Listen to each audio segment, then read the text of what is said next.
How does it feel to be able to say in your mid-20s that you're a World Series champion? Yeah, I mean, I think it's pretty awesome. I'm still kind of starting to get used to it a little bit. I'm still going through video, going through clips of, the whole postseason and everything. So I don't know if it's necessarily sunk in yet, but I think it's starting to get there a little bit. Talk to me about the parade, because how many people showed up, by the way? Was it like north of 3 million? What was the Cubs? The Cubs was like some outrageous number. I think the Cubs was up there. I can't remember exactly number wise, but I heard we had like upwards of 3 million. And I want to say too, we didn't even drive a whole lot. And it was, I mean, we covered probably a little bit more than a mile, and it took about an hour and a half. And it was classic. I mean, it was a dream come true. I want to say the last Dodger parade was 1988. So it's been close to 36 years or something in that range. So it was special for the city. And for us, obviously, it was pretty cool. What was your moment that you'll always carry with you? I mean, what was that moment for you? Where did you like look out into a sea of people and be like, holy shit, like this is real life?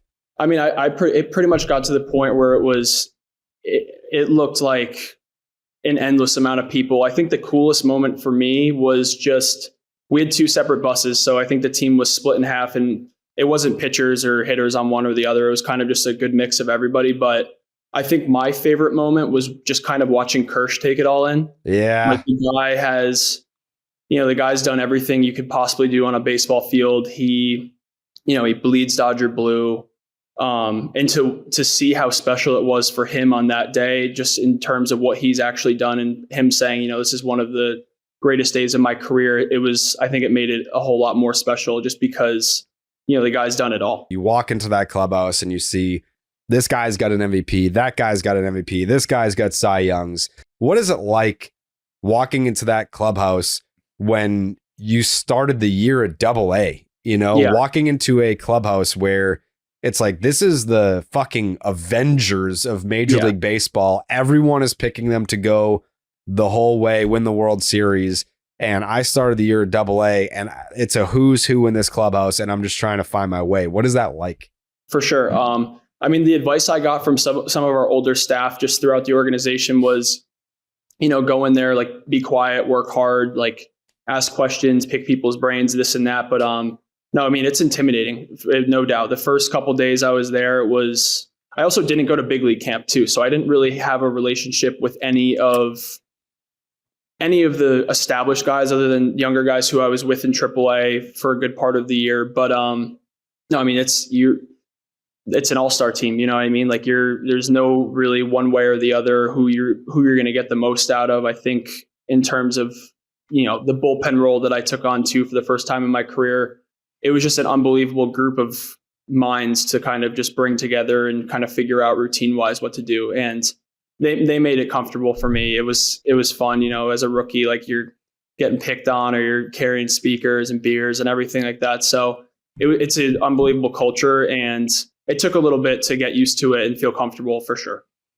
And then you see breaking news. The Los Angeles Dodgers have signed 2-time Cy Young Award winner Blake Snell.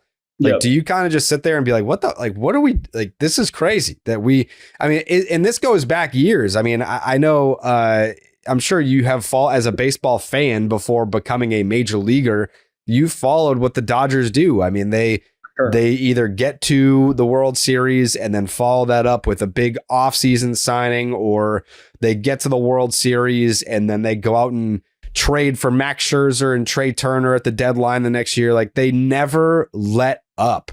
Like, how does that motivate you as a player? Does that make you feel like they've invested so much in us? How do I not give 1,000% of myself to them?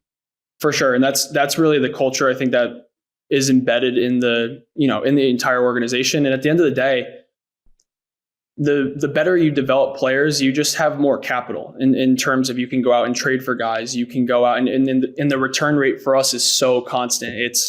There are guys flying up every year. Like, who's this guy we just got? He looks completely different than he did his last year in college. Or, who's this high school guy we just got? He looks like he's a seasoned, guy in AA. And I think that gives us a lot of flexibility. And then, of course, too, we're a big market team. Money's starting to get deferred in terms of the salary cap. And I feel like it just gives us flexibility. And, we went out and we got our guy. We got our lefty, horse in the starting rotation. And, it's exciting. It's, it's at another guy who's, won 2 Cy Youngs in both, or Cy Young in both leagues. I've gotten to see him pitch a good amount too, just with the rehab stints he was doing with the Padres over the last couple of years. So, I mean, it's going to be cool to kind of, see how he goes about his process and, keep doing what he's doing for us. How many ticket requests did you get?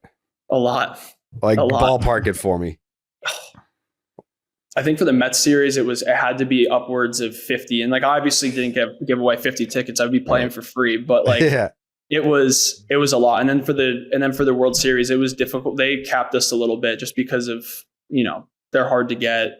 They're obviously trying to make money too. And the tickets that they do for family and friends are cheaper, but it was just, I mean, I'm still catching up on my phone, honestly, too, from everything that happened. But yeah, no, the requests were insane.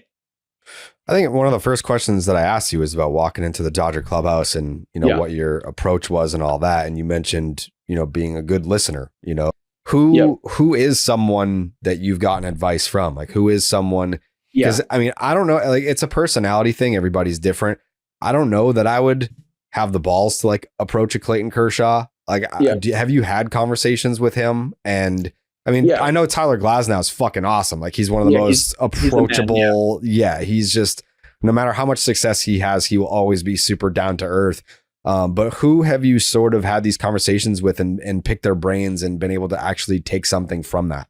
For sure. I mean, it's obviously, it's a lot of guys. Like, I've had, conversations all over the place, but I think just with who I was with the most, it was the bullpen guys. So guys like Alex Vesia, Blake Trinan, Anthony Banda, Joe Kelly, all of these guys. I think the best piece of advice I probably ever got was from Trinan, and we were kind of just talking about, what's the overall, like, what's the difference from AAA or AA to the big leagues. And he was telling me about how big league hitters can kind of feel fear on a pitcher. Like, you can feel like tentativeness, or, if he's a little bit scared to throw a pitch, or if he doesn't want to be in the zone and he's trying to do too much. And big league guys take advantage of that. And he was like, it's the same game. Go out and attack. Don't try to do too much or this or that. And just be even keel out there. You don't need to be super emotional or this or that. Basically just not letting the other team see you, get beat and how you react to that. And I think I kind of took that energy into the games with me. I felt like regardless of what the result is, I'm not going to really change my mindset, or I'm not going to, try to get cute with anything because there's a couple of guys on base. And that's where I think it kind of can speed up on guys. And it definitely sped up on me a couple times too up there. But just being able to recognize, go out there and stay in compete mode, attack mode, and don't let the other team see you sweat, basically. Because we see in Mookie Betts is posting all these cool vlogs about his freaking World Series party. We saw Shohei's wife hitting threes on the court. Did you get to go to that party, and what was it like? Like, how top notch was it? I mean, I did go. We had an absolute blast, and it was funny too because he texted in the group chat. He's like, "Hey boys, like, we're gonna, we'll do my house at 6:30. There's gonna be a little bit of food, nothing crazy, this and that." And like, it was just decked out. Like, he's got the chefs there, he's got the DJ there. The decorations are unbelievable. And like, we just had a great time. We were playing pickleball, we were bowling, like we were doing everything. He has a little warehouse with just like, it's just the glorified man cave that like anybody would have a good time in. So it was awesome. And it was just good to be with those guys in like a controlled setting where we're just kind of hanging out, get to go over, just the last, couple weeks and just take it all in. And then obviously he was pulling guys up to the top where the studio was for the podcast and kind of just asking questions throughout the night. And I think it was a perfect setting for it. And the groups of people weren't like designated like hitters or pitchers. So like everybody was kind of just mixed and matched with whoever. And it was awesome. Did you bring anything to the party? I brought Sapporo beers to the party. Atta baby. All right. 24 case of Sapporos, which was my job. Yeah. Well, you're trying to get Shohei hammered, dude. Bringing in the Japanese beers. Yeah. Last one for me. I got to ask. First interaction with Shohei. What was it like? What did you feel? We're in the trust tree here. It's okay to say like the first time I had an interaction with Shohei, like I was a little not starstruck, but like it feels different than being greeted by any other teammate. I mean, it was.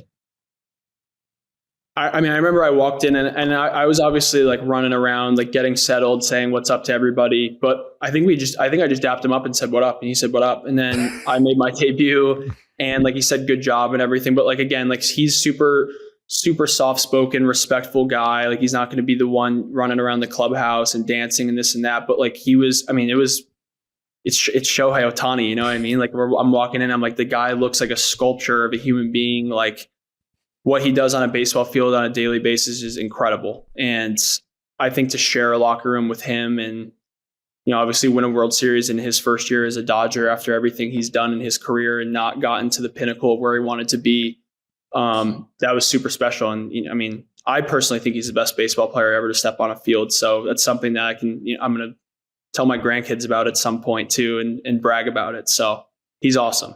That's the fact. Like you are going to be able to be like, yeah, I won a World Series. I was also on the first championship team that Shohei Ohtani won, like a World Series. That was the first time he won a World Series. I was his teammate.